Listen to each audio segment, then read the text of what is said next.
Greetings, YouTube. So the officer that murdered Tamir Rice wasn't indicted. It isn't going to be tried at all.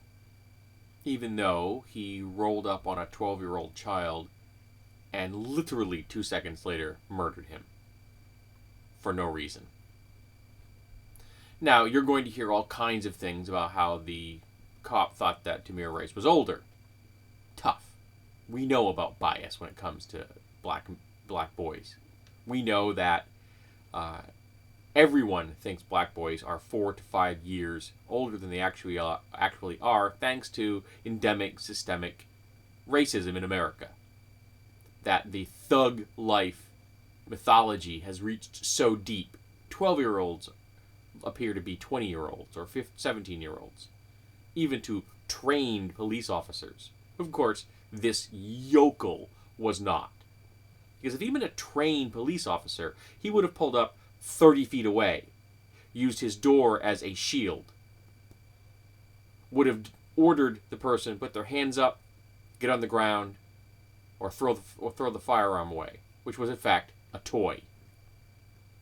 A toy which is still legal to buy and still legal to carry. But remember, Ohio is an open carry state.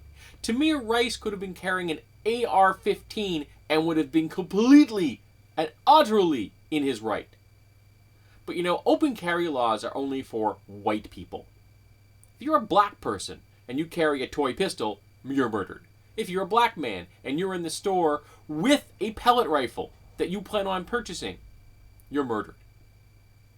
No warnings. No nothing. Just roll up, murder. And this guy's going to continue being a cop someplace.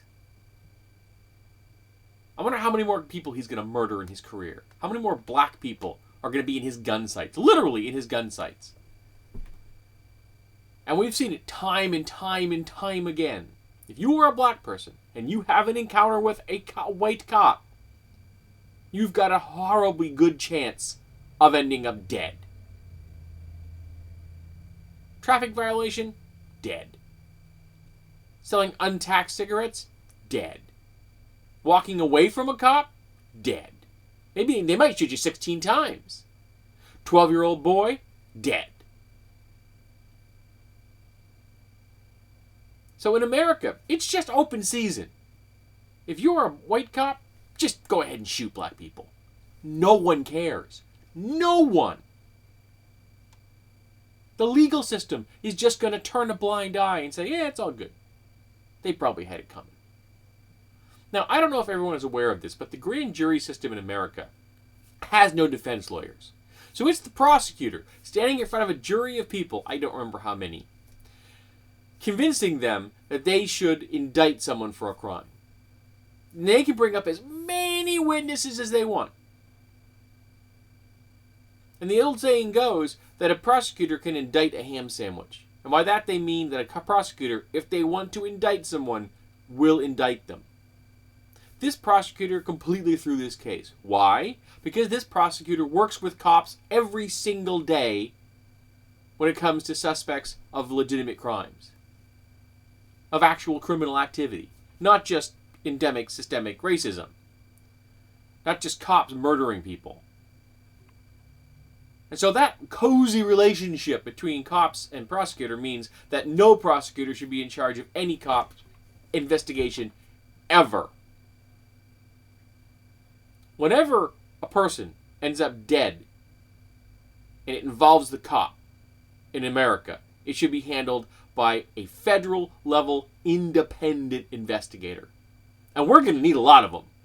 Because so far this year, I believe the count's up to 975. 975 people murdered by cops. And I say murdered because I'm going to assume all of them were criminal activity until you prove me otherwise. Because we've seen too many cases where they have been criminal activity and the cops walk away. And I'm sick of it. And for all the people out there saying, oh, it's a few bad apples. Bullshit.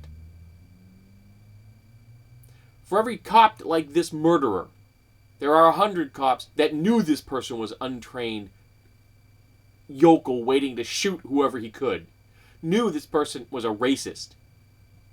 knew this person couldn't make judgments, and they didn't stop him. And so if you stand by and let evil happen, you are part of the problem.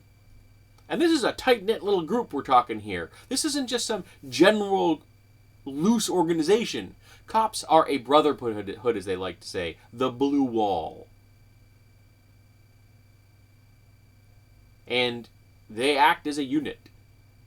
And at this point in my life, as far as I'm concerned, they're nothing more than a street gang. They wear uniforms, they carry weapons, they're a danger to us. They don't protect and serve. Unless, of course, you mean they're protecting and serving the interests of the 1%. And they definitely don't protect and serve people of color in America. The gay community, the trans community, religious minorities.